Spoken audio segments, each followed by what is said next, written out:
Vamos a tener la lectura de los versículos 13 al 21 y procederemos a la predicación.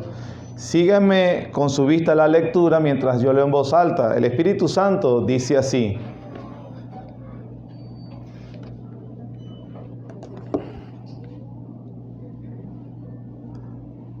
Un momento. Dice la palabra del Señor, versículo 13. Oyéndolo Jesús se apartó de allí en una barca a un lugar desierto y apartado. Y cuando la gente lo oyó, le siguió a pie desde las ciudades.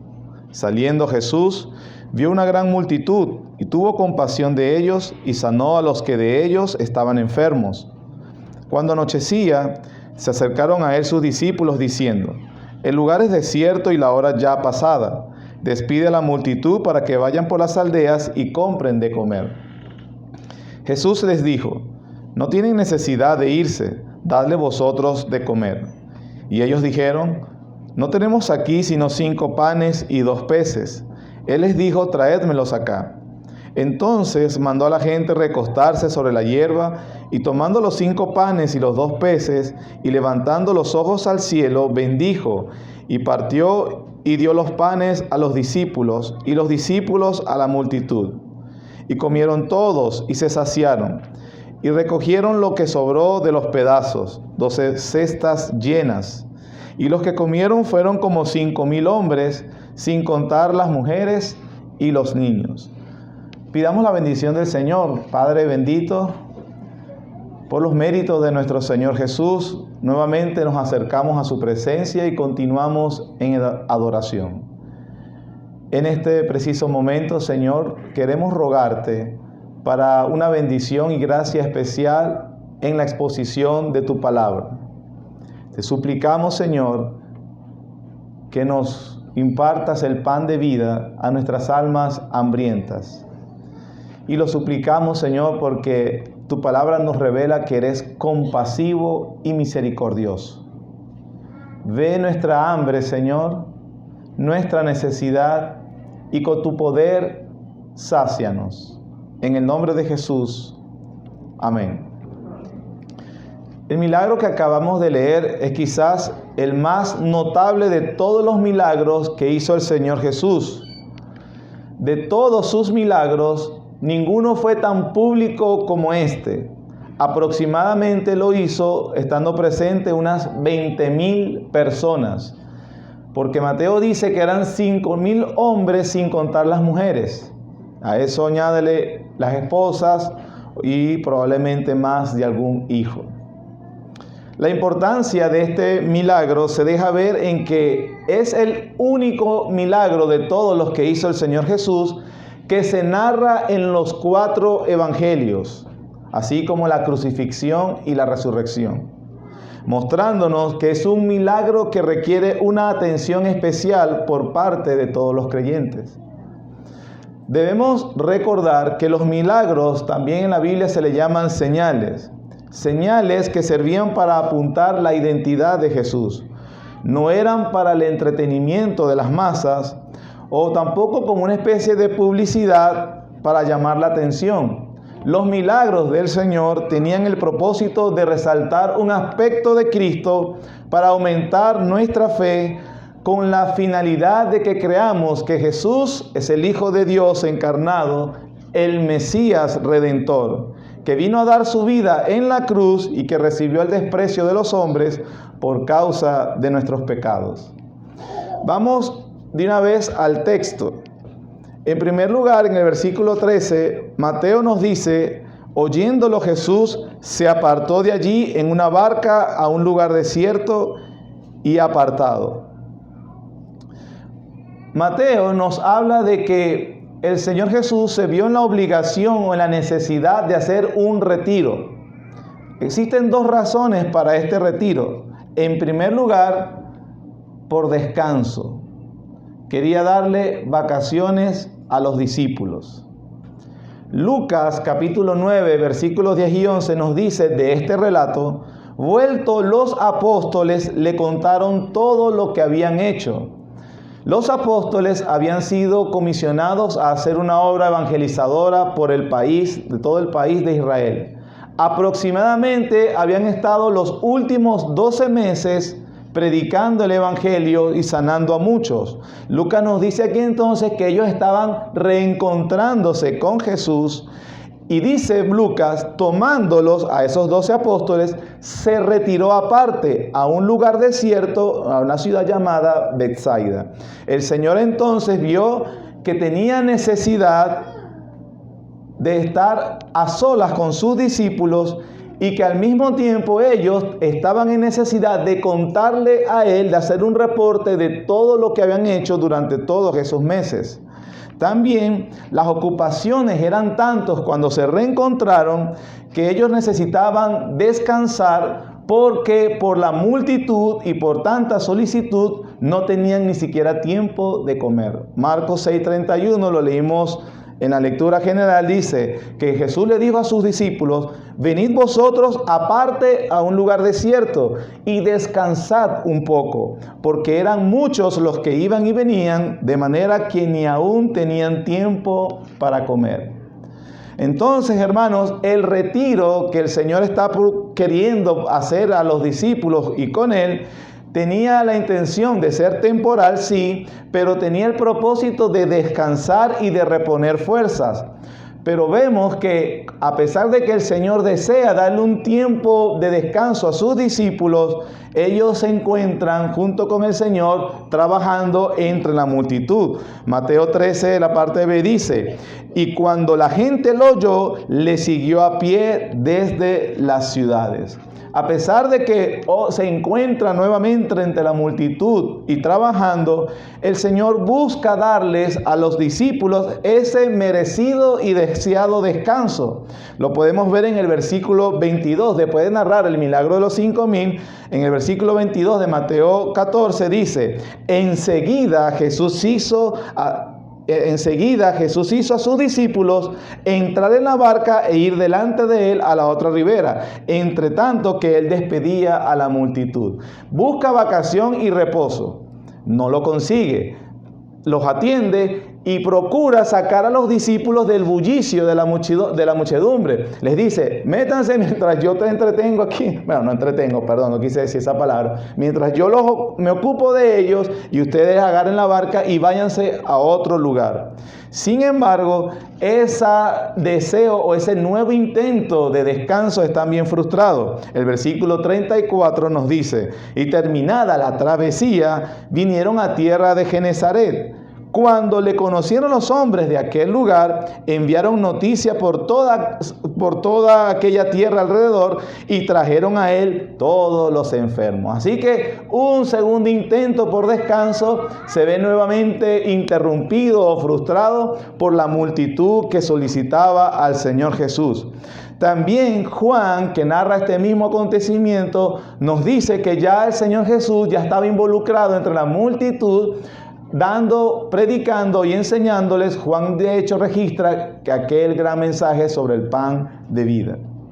Ahora, todos esos intentos por darle el deseado y necesitado descanso el mismo Señor Jesús y a sus discípulos, se volvió otra vez interrumpido, y eso obligó al Señor que lo procurara entonces a tierras gentiles, o a tierras que predominantemente eran gentiles. Quizás allí no fuera tan conocido. Nos dice, por ejemplo, el capítulo 15 de versículo 21 de Mateo: saliendo Jesús de allí, se fue a la región de Tiro y de Sidón, buscando por fin tener un poco de tiempo a solas con sus discípulos y darles el descanso. Pero Marcos, que narra este mismo acontecimiento en el capítulo 7, versículo 24, dice: levantándose de allí, se fue a la región de Tiro y de Sidón, y entrando en una casa, no quiso que nadie lo supiese. ¿Por qué? Porque quería descansar y darle descanso a sus discípulos. Pero no pudo esconderse, porque una mujer cuya hija tenía un espíritu inmundo, luego que oyó de él, vino y se postró a sus pies. Lo cierto es que vemos que este deseo o esta intención del Señor Jesús, desde el versículo 13, que busca retirarse, apartarse, viajar de un lado para otro, en primer lugar tiene la intención de darles el anhelado y necesitado descanso a los discípulos que venían de una jornada, y él mismo venía de una jornada muy intensa y que la necesitaban. Pero hay también una segunda razón. Nosotros vimos la semana pasada que al Señor Jesús se le reportó que Herodes había asesinado a Juan el Bautista. Estamos entonces de este acontecimiento aproximadamente a un año de la muerte del Señor Jesucristo.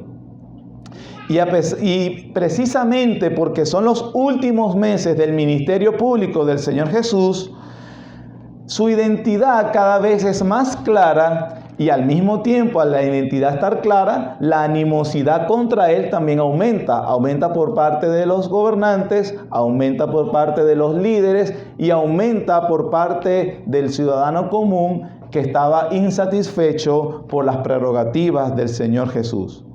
Es interesante, hermanos, que este milagro es el último que hace el Señor Jesús en la región de Galilea. Todo esto entonces también para evitar un enfrentamiento prematuro con Herodes. El Señor Jesús no le temía a Herodes, más bien lo ignoró, y nosotros lo vimos la semana pasada, pero como él sabía que no era su tiempo, entonces evitaba estar en los lugares donde Herodes tenía un poder específico. Recuerden que él es un tetrarca, él gobierna sobre una cuarta parte de la tierra de Israel que había sido dividida por su padre en 4 áreas. Y se fue a la ciudad de Betsaida, y Betsaida era territorio de su hermano Felipe. Y como sabemos que él le había quitado la esposa a su hermano Felipe, es muy probable que Herodes no le iba a pedir el favor a su hermano de que, mira, por ahí anda un líder que para mí es peligroso.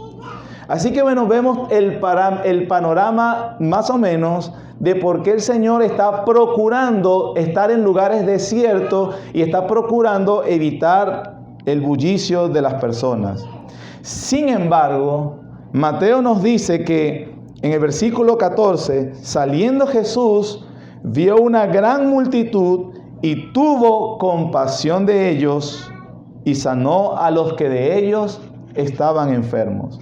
A pesar, hermanos, del cansancio, a pesar de la necesidad que tenían los discípulos para estar con el Señor Jesús, a pesar de todas esas dificultades, nuestro Salvador estuvo disponible a las necesidades de las multitudes que buscaban y venían por ayuda.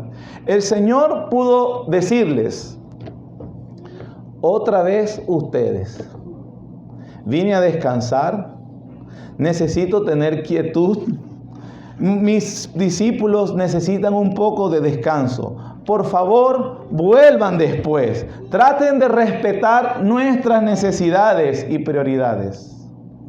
Pero lo que nos dice Mateo, hermanos, es que el Señor es compasivo, misericordioso. Y que a pesar de lo que necesitaban, Él sacó tiempo para atender a los enfermos, a los ignorantes, a los desconsolados, a los hambrientos, porque para Él eran más importantes las necesidades de las personas que su propia conveniencia y comodidad. A pesar de la necesidad del descanso y a pesar de que las motivaciones de buscarlos eran egoístas y autocomplacientes, Juan, en su capítulo 6, versículo 2, nos dice que lo que ellos buscaban eran los milagros. Milagros de parte del Señor Jesús. Pero aquí el evangelista, hermanos, nos muestra al rey, porque ese es su tema general, que Él es el rey, pero ese rey no es indiferente, frío o calculador con respecto a las necesidades humanas, sino que se conmovía profundamente por los que sufrían. Él realmente tenía empatía por el dolor humano y por el sufrimiento de los hombres. El Señor Jesús es el rey, pero es un rey compasivo. Fueran hombres, fueran mujeres, fueran niños, fueran ancianos, fueran jóvenes, fueran judíos o gentiles, ricos o pobres, intelectuales o ignorantes, el Señor tenía compasión por ellos. En su gran misericordia, Cristo extendió su compasión aún a los buscadores superficiales y egocéntricos que solo andaban buscando emocionalmente que Él satisfaciera una necesidad particular. Aunque ellos, ninguno se podía pensar de verlo todo el día trabajar, que ni siquiera comía. Oye, vamos a darle una pausa para que por lo menos puedan comerse un pan. Sin embargo, el Señor los atendió, hermano, porque Él es compasivo, porque Él es misericordioso. El anhelado descanso es interrumpido, y a pesar de eso, y a pesar de que Juan nos dice que era porque buscaban al milagrero, no estaban interesados en escuchar el mensaje del Señor Jesús, no estaban interesados en seguirle, no estaban interesados en adorarles, no estaban interesados en rendirse al llamado de Cristo, solo buscaban al hacedor de milagros.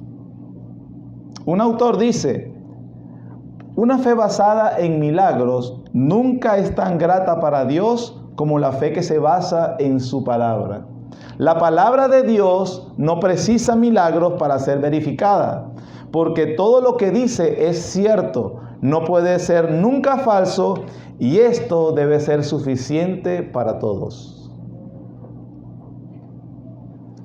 Esa multitud, hermanos, no veía al Salvador de sus almas, veían al obrador de milagros.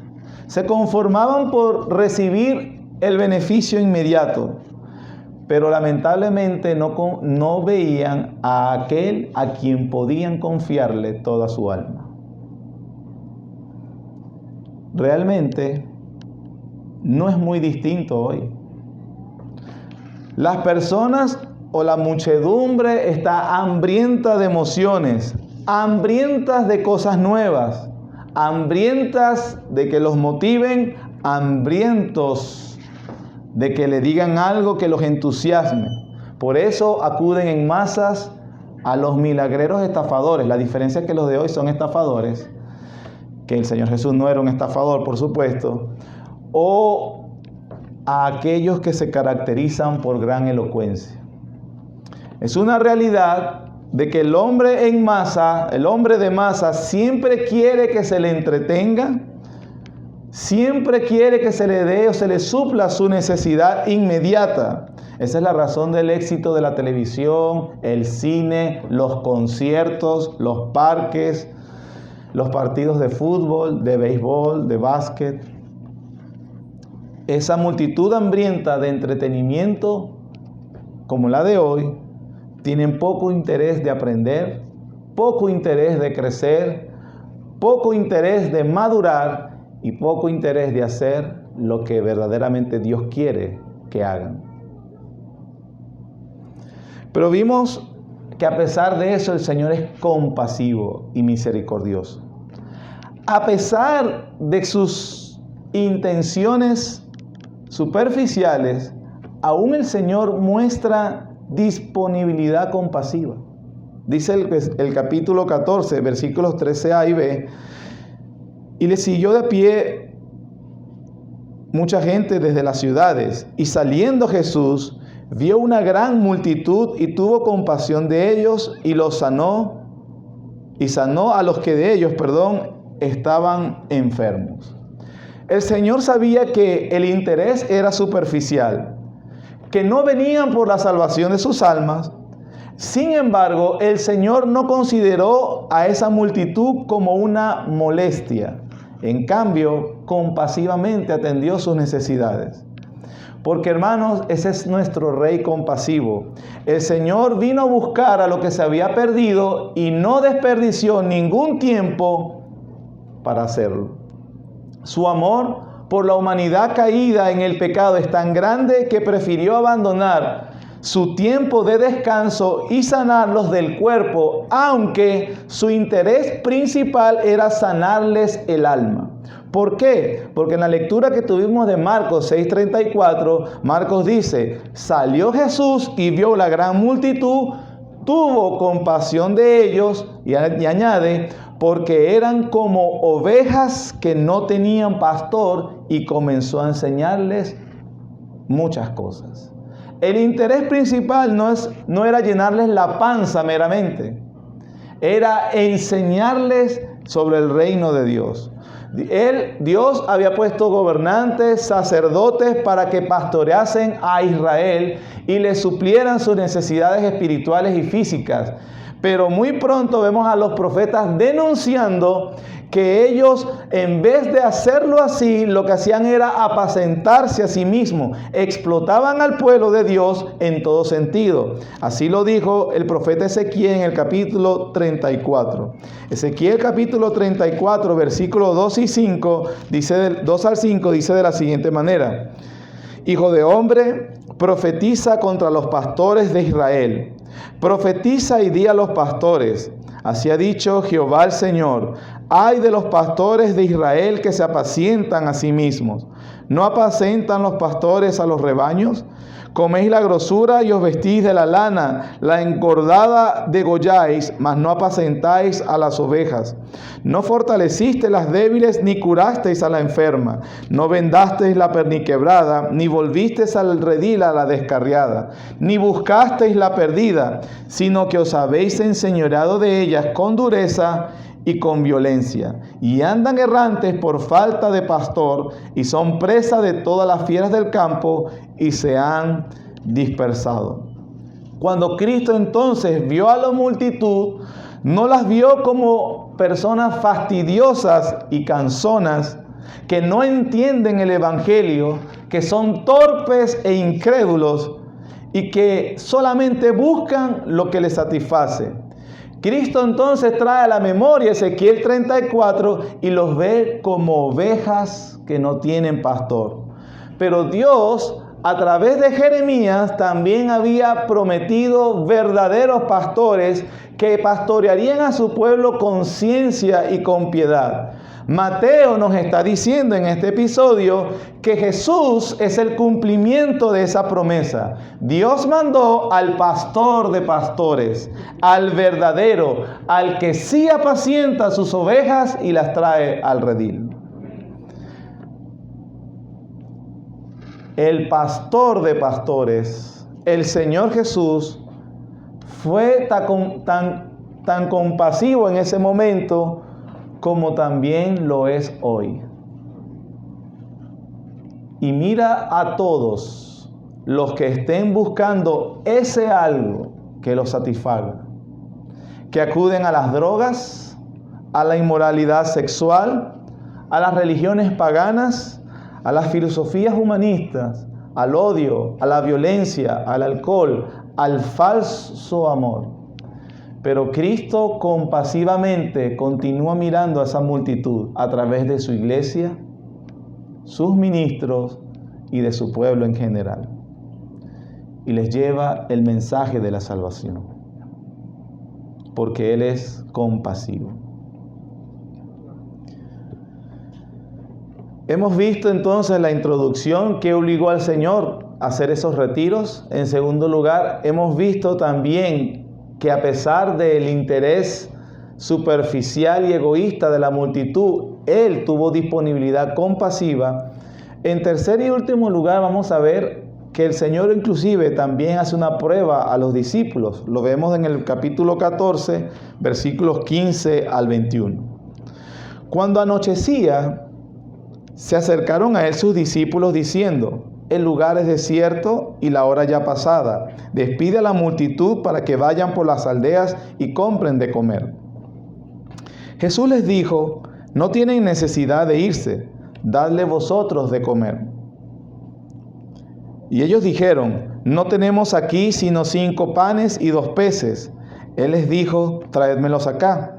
Entonces mandó a la gente a recostarse sobre la hierba, y tomando los 5 panes y los 2 peces, levantando los ojos al cielo, bendijo y partió y dio los panes a los discípulos, y los discípulos a la multitud. Y comieron todos y se saciaron, y recogieron lo que sobró de los pedazos, 12 cestas llenas. Y los que comieron fueron como 5,000 hombres, sin contar las mujeres y los niños. En este momento, cuando ocurre lo del milagro en sí, por Juan en el capítulo 6, versículo 5, sabemos que el Señor en la mañana de ese día le había dicho a uno de sus discípulos, a Felipe, cuando vio a la multitud, ¿de dónde compraremos pan para que coman estos? Y Juan dice, pero esto decía para probarles, porque él sabía lo que había de hacer. Le hace esa pregunta en la mañana a Felipe. Felipe es de Betsaida y probablemente se la hace a él porque es como insinuando, bueno, tú eres de la zona, tú debes saber dónde se puede comprar el pan, ¿cierto? Entonces, Felipe, ¿de dónde compraremos pan para toda esta multitud?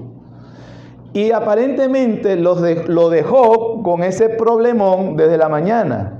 Y cuando comienza a suceder todo lo del milagro, la enseñanza, que se está haciendo tarde, Mateo recoge no la parte de la mañana, sino al final. Y ellos, aunque probablemente sacaron sus cuentas, y trataron, eso es un acertijo, esto es algo que el Señor nos está probando, lo que sea, decidieron ser sinceros ya de noche, y no, vamos a decirle que no tenemos los panes y los peces para esa multitud. Y entonces, pero lo que vemos aquí es que el Señor lo hizo así a los discípulos para probarlos, porque Él sabía lo que había de hacer. Hermanos, es interesante que el Señor no les dijo a los discípulos, traigan la comida y véndansela a la gente. Aprovechemos esta oportunidad para la expansión del reino. Pongámosle una ganancia mínima, hablándonos en nuestro contexto moderno. Digamos que emprendemos un negocio donde digamos, voy a sacarle de ganancia al producto $1. $1. ¿Qué es $1, verdad? Si aproximadamente hay 20,000 comensales, en un día de trabajo nos ganamos 20,000. Qué negocio, ¿verdad? Pero Cristo, hermano, no vio en la necesidad de las personas la oportunidad de hacer negocio. Tampoco dijo, bueno, aquí podemos recabar fondos para el último año de misión que nos queda. Tráiganla y se la regalan. ¿Y qué tal si hacemos una verbena y recogemos fondos para un templo? Esa no es la manera del Señor. Quienes saben cuáles son las necesidades y tienen cómo suplirlas, el Señor simplemente de todo le dice, suple la necesidad. Sin embargo, te estamos diciendo que Cristo está probando a sus discípulos. Porque, hermanos, es de beneplácito del Señor probar la fe de los discípulos. Lo hizo en la barca cuando se estaba hundiendo en medio del mar en Mateo capítulo 8 y él dormía. Y ellos desesperados lo despertaron, pero ¿por qué temen, hombres de poca fe? También vemos en el Antiguo Testamento que una y otra vez el Señor probó a su pueblo del Antiguo Testamento. Dios, hermanos, no prueba la fe nuestra para frustrarnos y herirnos. En las Escrituras vemos que por lo menos podemos mencionar ahorita dos razones. Una, para fortalecer a su pueblo y bendecirlos. Dice 1 Pedro 1:7, para que sometida a prueba vuestra fe, mucho más preciosa que el oro, el cual aunque perecedero se prueba con fuego, se hallada en alabanza, gloria y honra cuando sea manifestado Jesucristo. Así que una de las razones, podemos decir, de la prueba de nuestra fe es para fortalecernos y para bendecirnos. El Señor conoce la frialdad y la pereza de nuestros corazones y considera bueno remover todos nuestros sentidos espirituales para sacar a la superficie todos nuestros deseos, probándonos, para revelar, para saber qué hay en tu corazón. No para saberlo Él, para que lo sepas tú y entonces seas consciente de la mayor gracia que está disponible de parte de Él. Algo podemos estar seguros, hermanos. por más dura que sea la prueba que estés pasando, Cristo sabe lo que ha de hacer. Él sabe lo que ha de hacer, hermano. Y puedes descansar allí. Puede que se esté hundiendo el barco. El Señor sabe lo que ha de hacer. Y cuando nuestra alma por fin entiende eso, tenemos paz. Los discípulos se mirarían, ¿de dónde vamos a sacar pan? Pero ¿qué le pasa al Señor?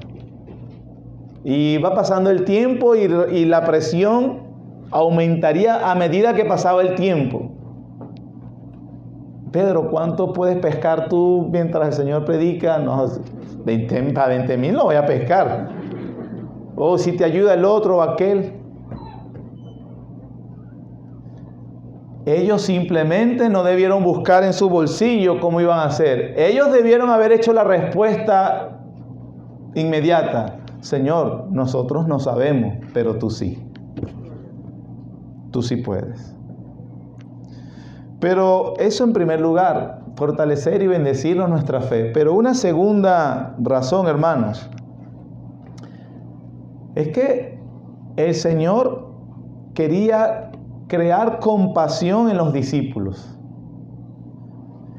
Cristo realmente, hermanos, por este episodio, vemos que desea crear en los discípulos una preocupación compasiva por las necesidades de otros.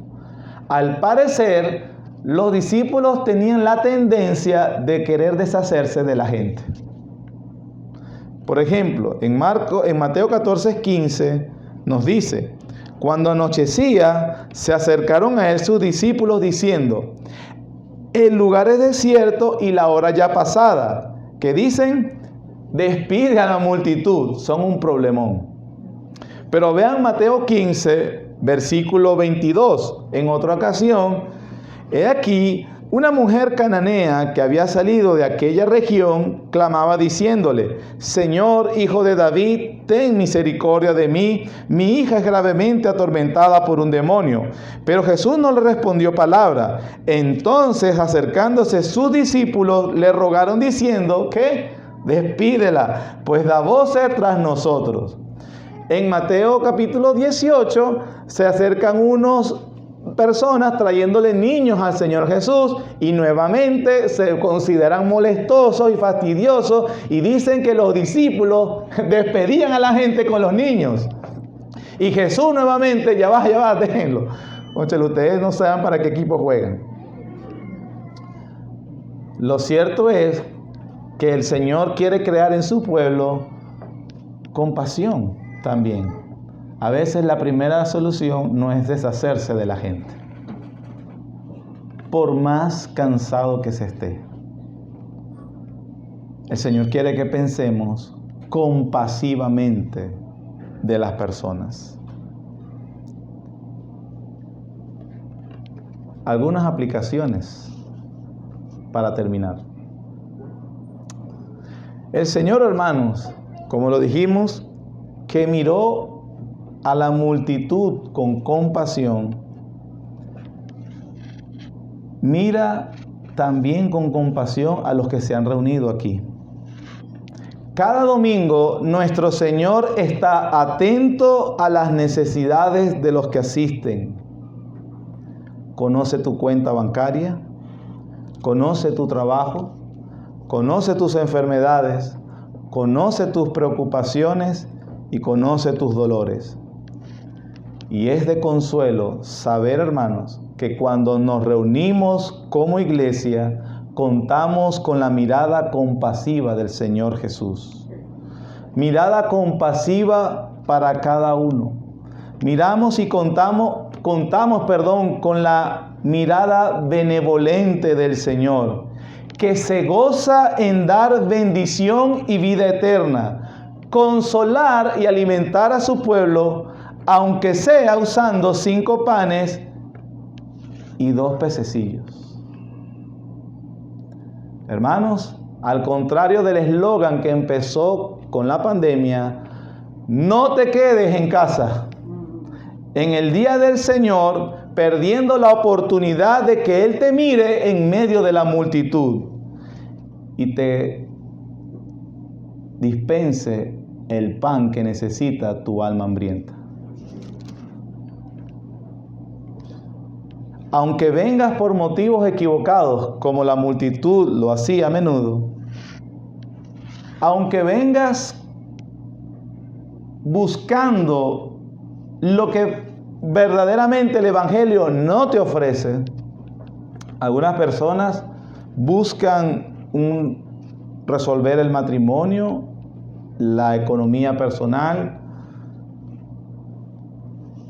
los problemas existenciales, lo que sea. Debemos reconocer que el Señor tiene poder y es capaz de resolver eso y más. Eso si Él quiere. Sin embargo, la necesidad más importante que tú tienes es la salvación de tu alma. Y como iglesia te la podemos ofrecer generosamente si te arrepientes de tus pecados y crees en el Señor Jesucristo para salvación. Si así vienes, hay provisión abundante de parte del Señor Todopoderoso. Pero también, hermanos, este texto nos enseña, sobre todo a los oficiales de la iglesia, pastores y diáconos, o aquellos que han dicho que tienen el deseo de ser predicador o de alguna forma servir en el reino de Dios. Es cierto que Cristo reconoció la necesidad del descanso y dijo, y con este ejemplo nos mostró que era bueno. También muestra la condescendencia del Señor con sus siervos. Él mismo procuraba las vacaciones de ellos. De otra manera, si presionamos mucho el cuerpo, vamos a vernos en un momento en que ni siquiera vamos a poder funcionar. Entonces Cristo, a través de este ejemplo o su ejemplo, nos muestra que sí vela por eso. Sin embargo, Él es el ejemplo para nosotros en todo. Y aunque sea nuestra necesidad o derecho el descanso, la privacidad o las vacaciones, esas cosas nunca pueden estar en categorías de no sacrificables.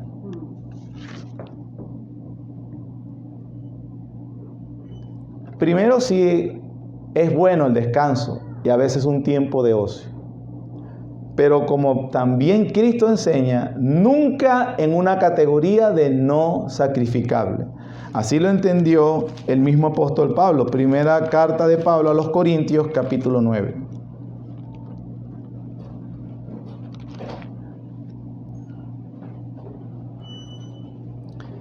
Pablo está hablando de algunas acusaciones que le hacían como que si él se estuviera aprovechando de la iglesia o del ministerio.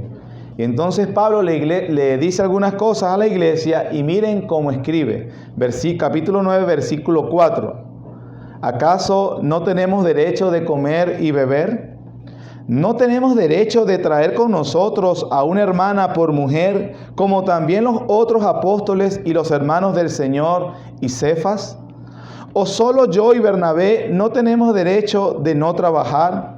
¿Quién fue jamás soldado a su propia expensa? ¿Quién planta viña y no come de su fruto? ¿O quién apacienta el rebaño y no toma de la leche del rebaño?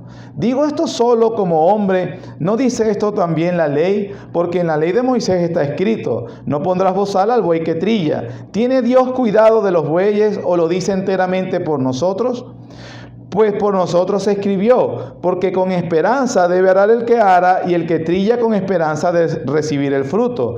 Si nosotros sembramos entre vosotros lo espiritual, es gran cosa si segaremos de vosotros lo material.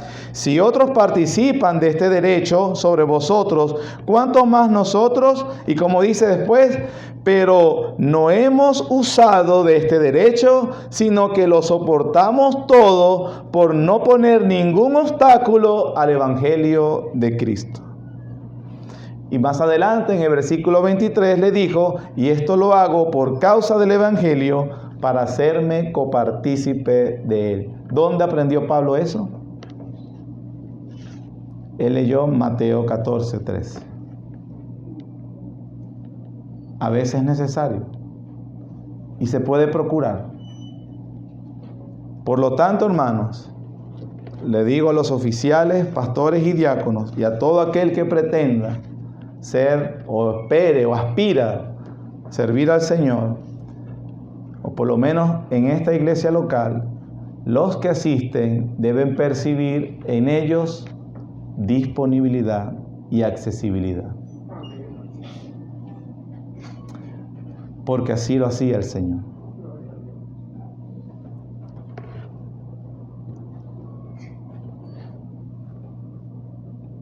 El Señor entonces es poderoso, generoso, abundante para suplir tu necesidad. Confía en Él, hermano. Confía en Él. Él sabe lo que ha de hacer. Hay otro principio, por cierto.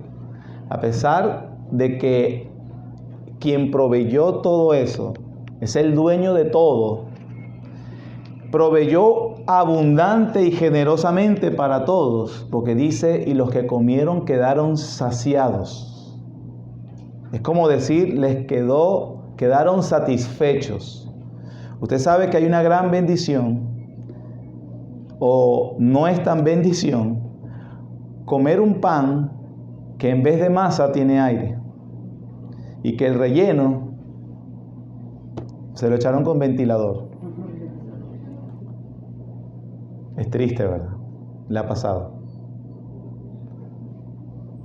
Pero lo que dice acá es que esta multitud comió hasta saciar. Comió tanto que le ofrecieron más y toda la multitud no quiso más, porque así provee el Señor plena satisfacción. Pero recogieron lo que sobró y lo guardaron. El dueño de todo no desperdicia. Es un pecado desperdiciar los recursos. Sin embargo, es compasivo, generoso y misericordioso, sobre todo para satisfacer las necesidades de tu alma. Padre, gracias, porque nos permites a través de este singular milagro poder ver tu corazón compasivo, generoso y benevolente, para que nosotros podamos confiar, Señor, en las riquezas de tu gracia, y que a pesar de las dificultades que podamos ver, Señor, ayuda a nuestro corazón, confiados en tu palabra y en tu carácter, que digamos, espera, alma mía, Él sabe lo que ha de hacer. Ayúdanos, Señor, para que estemos confiados en ti y te glorifiquemos de esa manera. En Cristo Jesús. Amén.